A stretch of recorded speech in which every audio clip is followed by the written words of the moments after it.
Oh, that's fine.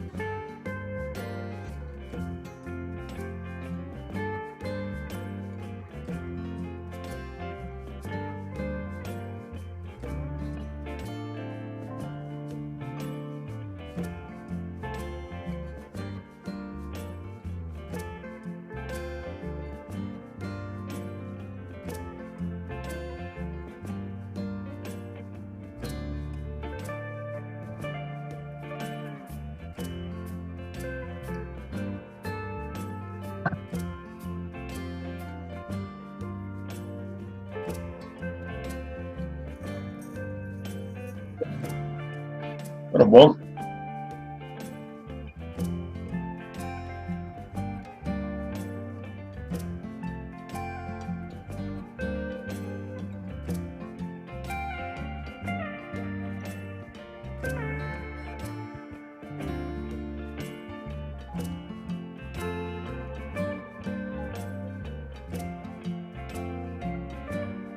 I'm going to call on Councilman Buddy Fowler to lead us in our invocation. Let's stand. Our Father, we're truly grateful for being together here this morning to conduct the business of Surf City. We're thankful for the many blessings you bring into our life, Father. We ask you to continue to bless this country, bless this town, and bless us in the service of our citizens. Father, we ask this thing in your most precious name. Amen. And if Councilman Hugh Cannady would lead us in our pledge. Allegiance to the flag of the United States of America and to the republic for which it stands, one nation, under God, indivisible, with liberty and justice for all.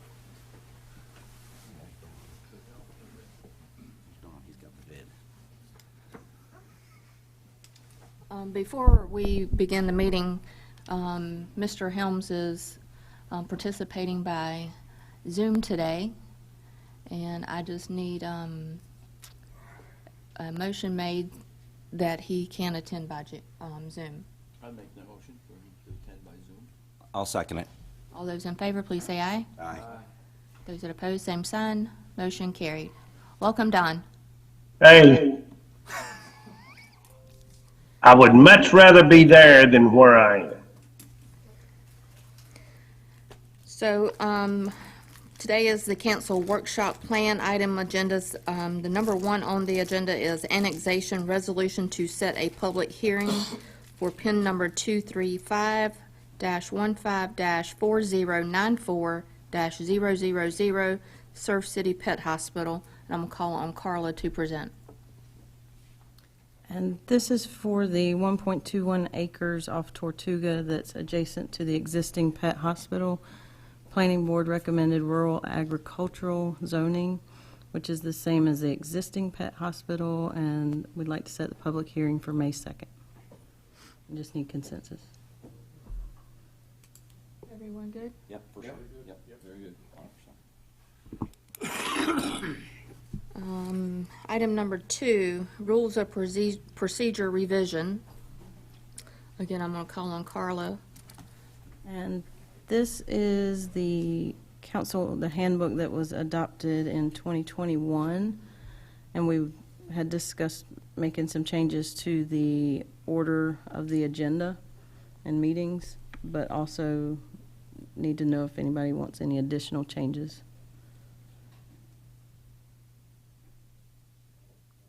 We could,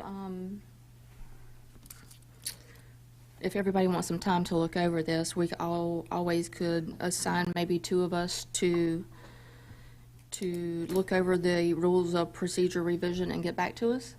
We could bring it back to maybe the next work session. Have any volunteers to look at this revision, rules of revision?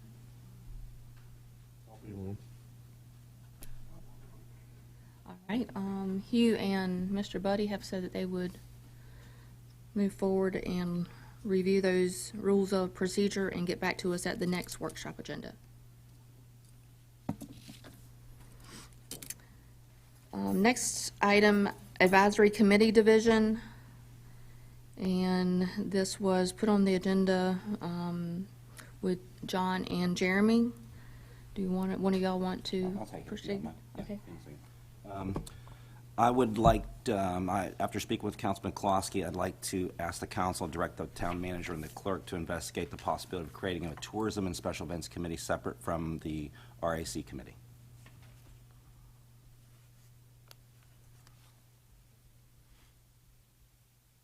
Any discussion, buddy? The reasoning. The reasoning. I got about 10 of them, but all I'm asking is for them to investigate it. We're not making a vote on it, so I just want to ask for the investigation of it. I figure we could go through those issues when we actually have it presented to us from them. So. Do you want me to go through them all, or are you good with that? No, I would just like to know what the reasons were, because I know why it was put down there and how it is. Excuse me, how it's been.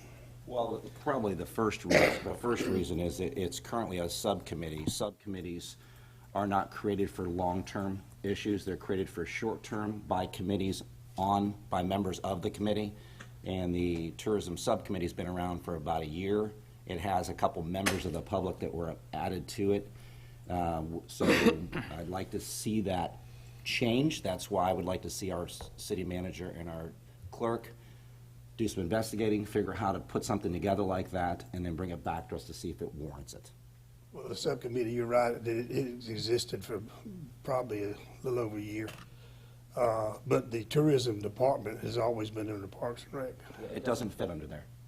There's If you Parks go and to any Rec. school, any college that graduates This isn't a college, Mr. I Fowler. know, Yeah. the diploma reads tourism, Parks and Rec, I appreciate that. and they have Appreciate it.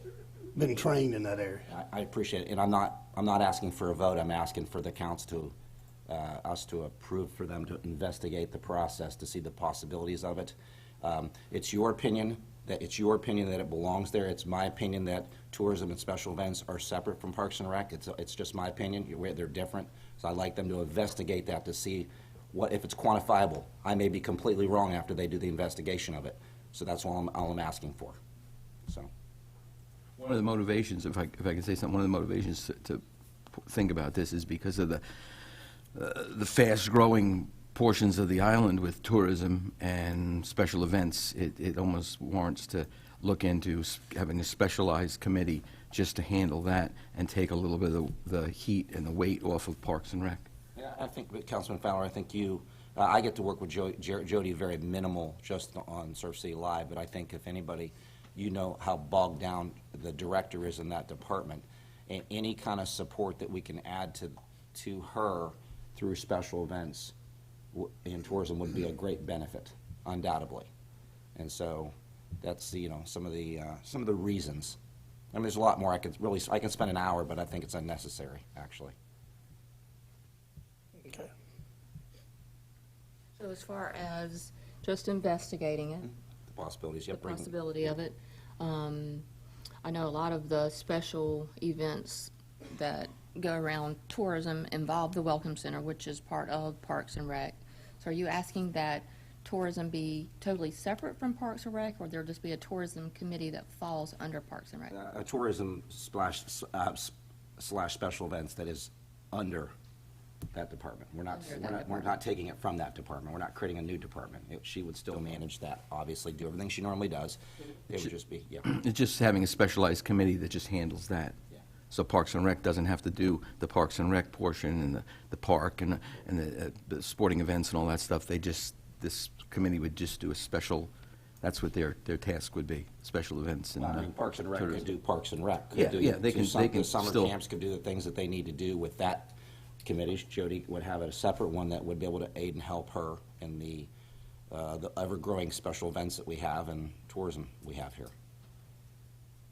I can look at it and agree to let our manager sit down and get with Jody and look at that along with our mayor and see what recommendations he comes up as far as either inner structure, outer structure, or restructuring, however he needs to do it, and come back with the recommendation, which is basically what you're asking for. Absolutely, that's not the change. I don't have a problem with that, but I think that we need to keep the players involved in that, and the players that will be involved in that is basically our Parks and Rec director and our town manager, because we're talking about funds and separating, and there's a lot of different, it's complex and it's not complex. But I don't have a problem in looking in and coming back with a recommendation down the line somewhere. Well, one thing too, Councilman Fowler, remember, I've learned through the years, it's good to get them to investigate that, to come back with some details for us. Right. I think we see it actually the same, just a little different, if that makes sense to you. We know that she's overwhelmed, just in what she does, and I'm not looking to take from her, I'm actually looking to add from her, just to kind of streamline things a little bit. And that's why I think Councilman Koloski contacted you, just to let you know what we were thinking, and we just wanted them to get some investigation of it. That's all. Just to add a little extra help and have a unified committee to handle those things. She'd still be ahead of it, she'll still be in charge of it, but if we just have a separate committee that works just on that, they don't have to work on anything else. And I think with the fact that things are growing, like Surf City Live and other things that are going to be coming up, it warrants having a special committee handling it, because I think they'll be busier than we anticipate. It could possibly add more to the events that we currently have, the sips, shop, and strolls in the park, making those events more beneficial, possibly. So, sounds like we have a consensus to investigate. One of the things is to put a little extra help there in these events, and not just rely on what we're relying on now. Good. Dawn? Joe, do you want to add anything? Don? It's fine. I think we need to do it. All right, we have a consensus to move forward with the investigation on the advisory committee for tourism. Number 4, the budget ordinance amendment with the police department, and I think Kyle is going to. Yeah, be happy to take this. This is, first of all, good morning, Madam Mayor and Council. This item is to look at the discrepancies that was previously in front of you in regards to retirement contributions into the Orbit system, and the question had come up in regards to interest owed, and that investigation was done, and the result of that is consistent with the budget ordinance amendment that was presented to you last month. So just wanted to follow up with you all on that to make sure that we're on the same page. We're just looking for consensus to move this forward to the April meeting. We need to make good our mistakes. Oh, yes, sir. Unfortunately, I don't really have a choice with this one. Everybody in consensus to move forward? Yes.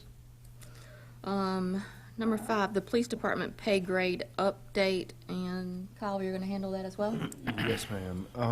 The next item on your agenda is specifically tied to the police department and the current status and sort of outlook on law enforcement within not just our region, our state, and certainly the country, about how difficult it is to try and recruit and retain qualified individuals to fulfill those positions. So essentially, when we went through the pay study process last year, a year and a half ago, when we did our analysis and we looked at comparative communities to understand where the market rate was for law enforcement and all positions within the town, we had found that setting it at $41,811 as that base salary was going to make us competitive. Unfortunately, immediately after we adopted that pay study and faithfully implemented the pay study, we were surpassed by almost every other jurisdiction, and then most recently we've seen an increase from our neighbors to the south. Now, I say all that to say that, I certainly don't think that we need to be chasing other jurisdictions, but when it comes down to the bottom line of trying to recruit, $1,000 or $1,500 makes a difference from somebody that wants to choose an agency over another, even though we do feel that the environment here in Surf City and the type of department that the chief runs and their administrative staff and even down to their patrol officers is a desirable place to work. So essentially what we're requesting is to bump up the police department pay grades. Those would go up, each position within the department would go up 2 grades, which is 10%. And that would put that base salary at $46,097. That would consistently move for each position. We did do an analysis, and we did determine that there is funds within the current budget in the salary line item within police department to achieve this request. But this will be something that we have to take on next year in the budget to add additional funds for personnel costs within the department. But essentially, we provided all of the comparable data for you in regards to the police officer salary. You can see that's sort of all over the board with an average, what we call average core, because these were the communities that we evaluated with the original pay study, being at 44,320. So we feel that the 46,097 would be an appropriate number to bring us back to that competitive area. And then I will add that I did not want to just look at police department and work in that vacuum or silo. So I asked HR to do another sample, like a mini pay study in which she completed, and there were other positions that can be transferred from jurisdiction to jurisdiction. Basically, you're going to get the same job wherever you're at. And overall, I would say that we're still pretty consistent with market rate in those other positions. There may be some things that we can look at, but I don't think that that's something that warranted us opening up another full pay study to evaluate and try to implement. So what council would be asked to do is consider amending the pay grade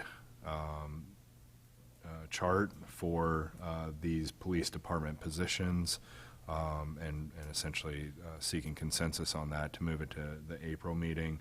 But of course, I can answer any questions you may have on this topic. And I will add that it does not stop here. I think you've heard me talk about this before, just about recruiting methods and just trying to stay ahead of the curve in regards to essentially law enforcement and other local government positions. It's become more and more of a challenge, and putting something in the newspaper or just putting it on a job board online is not really meeting the standards. So I've asked Chief, as he's been really ingrained in this because of this issue, that he share the information that he is learning from these different educational opportunities on recruitment, back with the town, so that we may be able to look at other methods of, attracting employees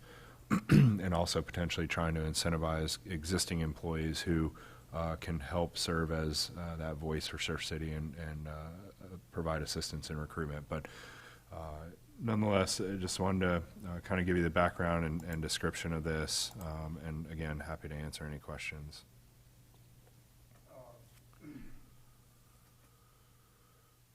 I think that the recruiting and retention of our personnel, not only this department, but the town as a whole, is important. We don't need to become a training ground for somebody else. The only question that I have about this, and I see down here that it says this includes the 401 retirement and insurance benefits. So what the salaries we're looking at, it has all the town benefits already figured into it. There's no more going to be added to it. In other words, if it says it's $41,000 a year, that includes our benefit package. That's correct. Okay. The town provides health insurance, dental and vision. So we pay for that. We'll just say the 46,097 would be their salary number. the benefits are paid. But that takes in the vacation, takes in the sick days, all that stuff, that's part of the benefit package. Yeah, as soon as you start, as soon as you're employed with the town, you start earning vacation I know and each sick one of them will be time. different based on the experience and where you're at, but That's correct, yeah. that is figured into that total column. As far as a dollar amount, no, the 46,097 is what, if you're going to take your pay periods and divide that, that's what your salary is. Benefits on top of that are paid by the town and are evaluated within each pay period. What is our basic benefit package from the town employees? For, do we have a basic benefit package Yes. with a dollar amount attached to it? The dollar amount is going to be dependent on the salary amount. I understand that, but I'm saying, for instance, if you come in and our benefit package for a beginning employee has a week paid vacation, okay, we know what that is. If they have 5 days of sick leave, we know what that is. We can attach a monetary value to that. So therefore, that will become our base benefit package for that employee coming in. So we will be able to, I'll pick on Mr. Cannady here. If Mr. Cannady was talking to somebody that wanted to come in and work for the town, he could say, yeah, our benefit package amounts to $6,000 or $7,000. That's the basic. It may be a little bit more than that, but that's the basic. My only question was, I go back again, if it's $41,000, regardless of what the amount is, does that include our basic benefits? Because if we come in and put $41,000 and it winds up being $48,000, then we're $7,000 on down on each one of these employees, and we need to be careful that we got the resources and put the resources there to do what we needed to do. That's why I'm asking these questions. Yes, sir. No, I appreciate the question, and you know, in the evaluation for the overall impact of the monetary value of this throughout, like we'll say for the remainder of this fiscal year, was calculated. So what we would pay out for health, dental, and vision, as well as a 401k match that is a requirement for law enforcement, that value is tied to it. There's not a, I understand what you're saying, but the vacation and sick time is not necessarily something that we're budgeting. We're not putting a dollar towards that, even though it does equal a dollar. I understand that, but we're not putting a dollar towards it, because if somebody is out on vacation, they're still getting paid what their normal salary would have been. That's my point. So, yeah. It's still part of the salary. Yeah, a benefit from working with the town, because the town, you know, there's certain things that we don't have to provide, you know, and I'm not against all of it. I'm just saying, let's make sure that we got oranges with oranges and apples with apples, and sir. we're not mixing it up, so that we know what we're talking about when we get to that point. yes. And this money's already been allotted, already in the budget, so this is not affecting us at all, right, currently. Well, I mean, Next year. yeah, Well, next year, of course, but I mean. yeah, it certainly will next year. And the way I would respond to that is that if we did nothing with it and they maintain status quo, then we would see $41,000 essentially or more that would get transferred back into the general fund after the rollover of the fiscal year. So, you know, if we did nothing, yeah, we're going to save all that money, but that's not getting us a little bit. That's not helping our recruitment and That's our correct. retention. That's Which correct. I don't disagree with this. I want to see that take place, but I just want to make sure that we've got all the benefits and everything figured into it. Yes, sir. And going into next year. This year, that's fine. Because I'm a strong believer in retention of the employees you've got, and not investing our money and then losing that employee for a few dollars. It's not worth it. It's better to keep the town running smooth and keep them happy as well. But I don't have a problem with increasing it and following the guidelines that said here. As I said, my only problem is, let's compare apples with apples and oranges with oranges for next year. sir. So And- we know what the benefits are. I think it's a good thing to increase this, because in this market today, we need to attract police officers that are going to do the best job for this town. And I'm looking at the chart here, and we're kind of like the low people on the totem pole, other than Swansboro. And, you know, I don't know how much they got going on, but I know what we have going on, and to really be able to get out there and attract somebody that's going to be worthy of the reputation of this police department, I think that's the only alternative, is to raise this and get us up to the standard that we're going to attract somebody that's, like I said, it's going to be worthy and it's going to do a good job. And I'll just add to the discussion, the benefit discussion. So what we looked at was what that impact is for next fiscal year, and like 401k at a 5% match, that's basically a $7,000 increase for our bottom line. Retirement, that goes to about a $20,000 increase, and then insurance goes up about $10,000. So we definitely looked at the accompanying benefits and applied that to the monetary reliance that we're going to have for next fiscal year. So your bottom line that you're asking for has all those benefits? Yes, figured sir. into it? Yes, sir. Absolutely. I think we ought to move forward with it and do that. Just be mindful that we know what, as I said, that we got everything down there and all the benefits is figured in with it. Thank you. When Thank you you were, for letting me explain. when you were comparing the salaries to the different cities, did you also, does each one of these entities have a benefit package that compares to ours? It is, and particularly for law enforcement, it's a state requirement for like 401k match. You might get some differences in regards to, for example, take-home vehicle. Some agencies may do that, some agencies may not do that. They might give a stipend for somebody to drive, and whether you live 10 miles or 35 miles, it might be the same. But, one of the things that we're understanding is that when we go into that recruitment process, we have got to do a better job at exploiting the benefits in which the town provides. And that way, somebody's not just looking at 46097 or 41811 and making their decision on that, even though that's generally where people's minds go. We've got to be highlighting these other things. And, even to the point of, just trying, in a recruitment process, trying to highlight the community policing programs that they're doing.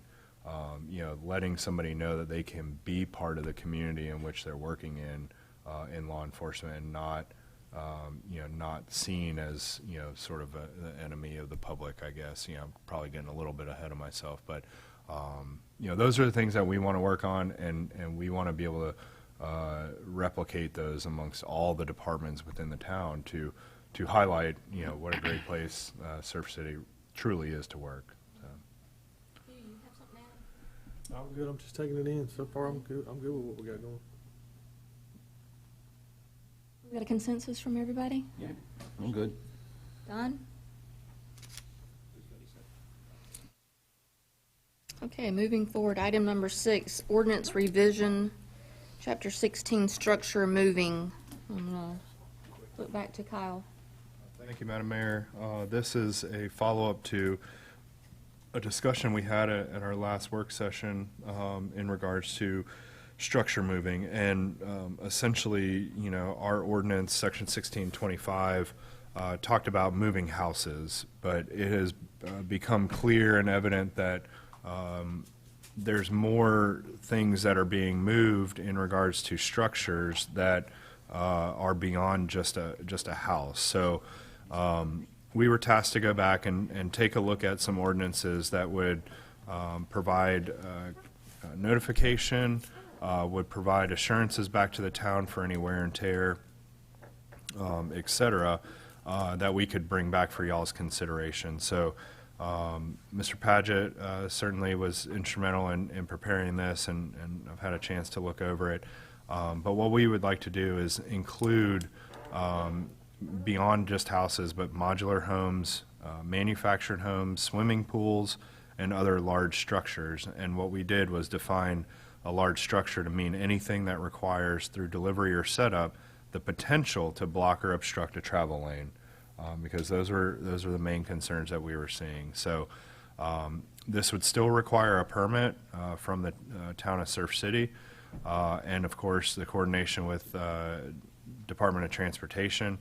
However, one change that we did put in here was that this would be handled, basically in-house, and taking the council approval from that overall process, just because of if we're adding in more of these, what we're calling large structures, trying to still assist with a vendor or a contractor, the timing of delivery, et cetera, without jeopardizing, the notifications and other processes required. So that's the gist of the ordinance changes.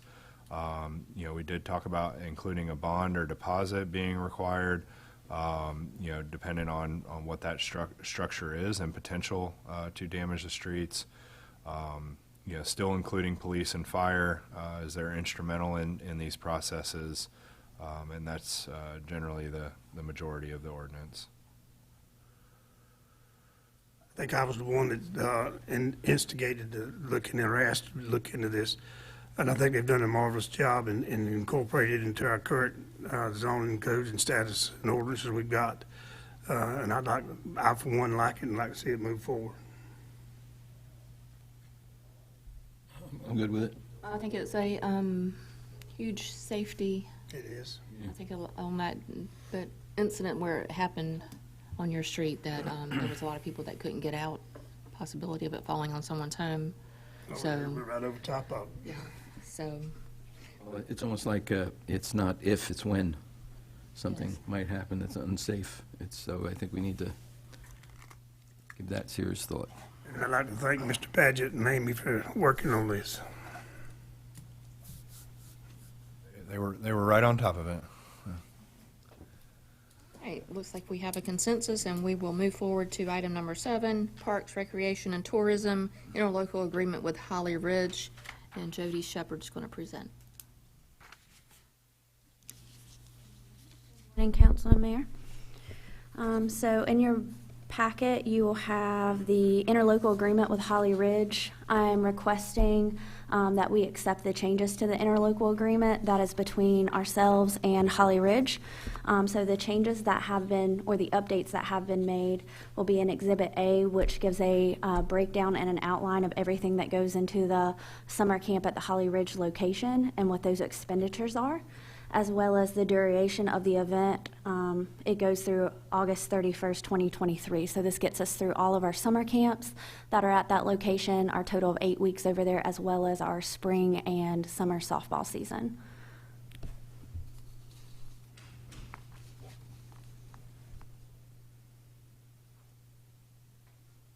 This is just a clarification on what we've always done in the past and moving forward to keep some control over it and have it be handled with the Parks and Recreation Department in both towns. I don't see a problem with it. Me neither. Anybody have any questions? All right, thank you, Jody. And you are going to also deliver item number 8, the part of grant funding? Yes, so I'm requesting that I may move forward with applying for the Parks, Recreation, and Trust Fund grant. This would be for Phase 2 of the Recreation Complex. We've currently received funding from LWCF in the amount of $500,000 for Phase 2. Part of we would be able to match with LWCF, so I'm requesting that I can move forward with putting together that application and submitting it for the 2023 year. I agree with that. Jump on that. Rock on. All right, thank you, Jody. Next item is the Terraces Phase 5, the final plat approval, and Amy will present that for us.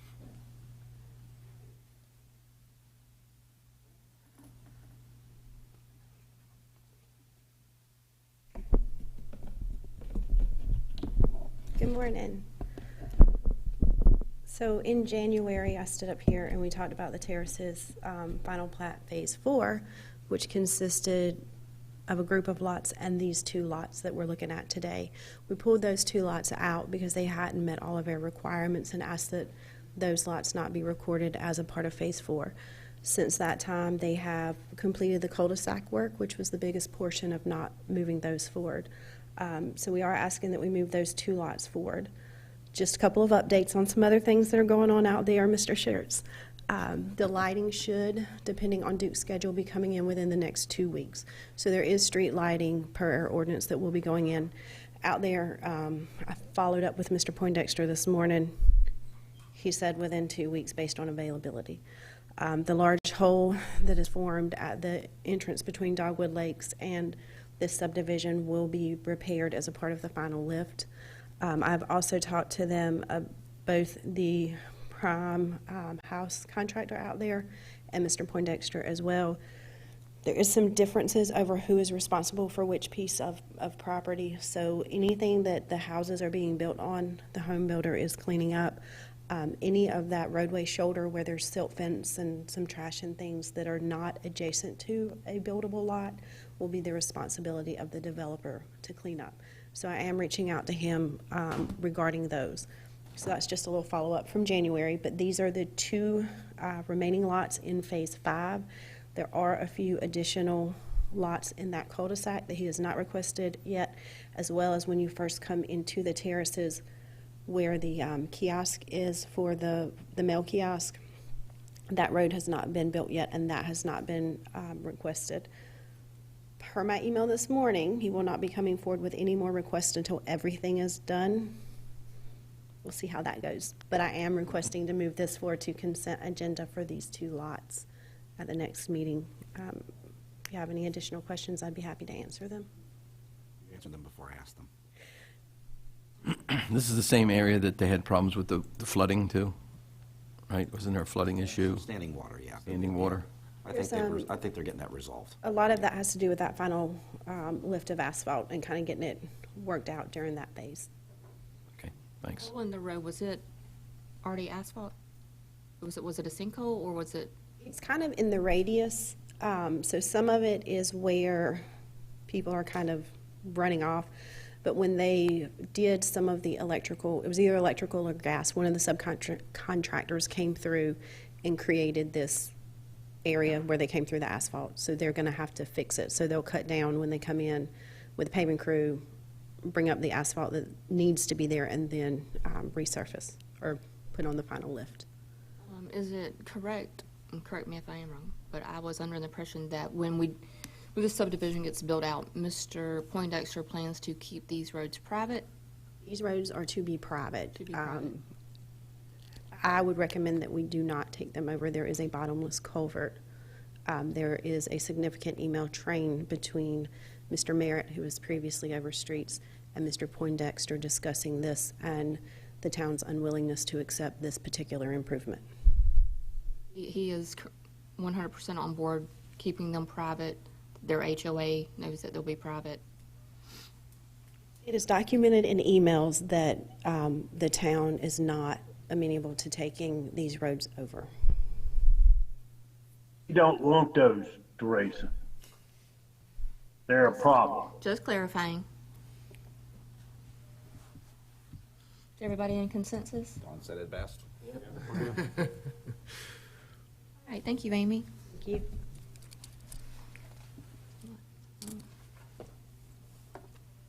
.938, and we are moving on to departmental budget presentations. All right. Well, good morning again. We're going to go ahead and get started with the departmental budget presentations portion of our overall budgeting process. And this is really an opportunity for department heads to come in and provide an explanation as to what their requests look like for the upcoming fiscal year, potential new programs, new services, any of their capital items, et cetera. And this is really the board's opportunity to ask those questions as they help justify some of those requests. So what I've prepared for you is a pretty basic narrative for each department, and put that together that has their fiscal year 24 requested numbers, and then what was adopted in the current budget, and then also in comparison to the year prior. So as we go through each department, you'll have access to that. And then also within your folder, I did a full printout of the entire budget. That's the Excel document in your folder. That is a fairly cumbersome document, but it does contain all the notes on those line items. So even after today, if you want to go back and take a look at that, you can. I also have our financial software pulled up, and if we need to dig into any department or any line item, everybody has done a fantastic job at providing details on their requests that we can go through. So is there any, I just want to ask if there's any questions up front that, you know. On the side tab. Pretty good to find this stuff. I'm not finding mine. Town council? Budget?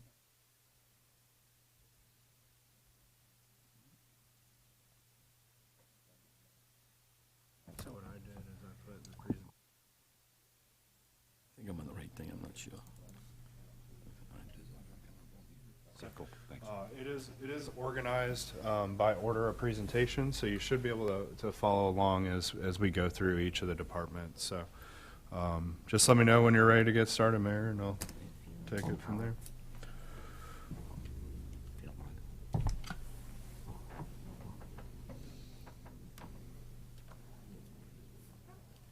How do you divide your screen? Yep.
Are you ready? All right, the first department we'll go through, certainly the most scrutiny on it, would be the governing board. So within the governing board, you know, sits the mayor and the council, and you all have a, what I'll say, a very modest budget. Operationally, we utilize funds for various, you know, requirements for you to fulfill your duties for training, certain postage, which usually goes for notifications that get sent out, annexation, paperwork, etc. Generally, the same thing for printing. You do have a line item set aside for travel. Advertising, which is utilized for notifications that go in the newspaper, etc. Basic supplies that you may need. Your uniform allowance or shirts or whatever it is that you would like to have. Dues and subscriptions, this covers your league and municipalities dues. You know, generally makes up the bulk of that. Also, council of government dues, etc. Miscellaneous sits there for other items. You know, if we send cards or flowers or something on behalf of council, that's generally where that gets pulled. Your scholarship program that we work with Cape Fear Community College on. Special projects, this is generally your special events, so the council special events, so Flag Day and those types of things, Day of Prayer, etc. And then the update for this fiscal year is going to be your sponsorship for special events, and specifically that's looking ahead to calendar year 2024.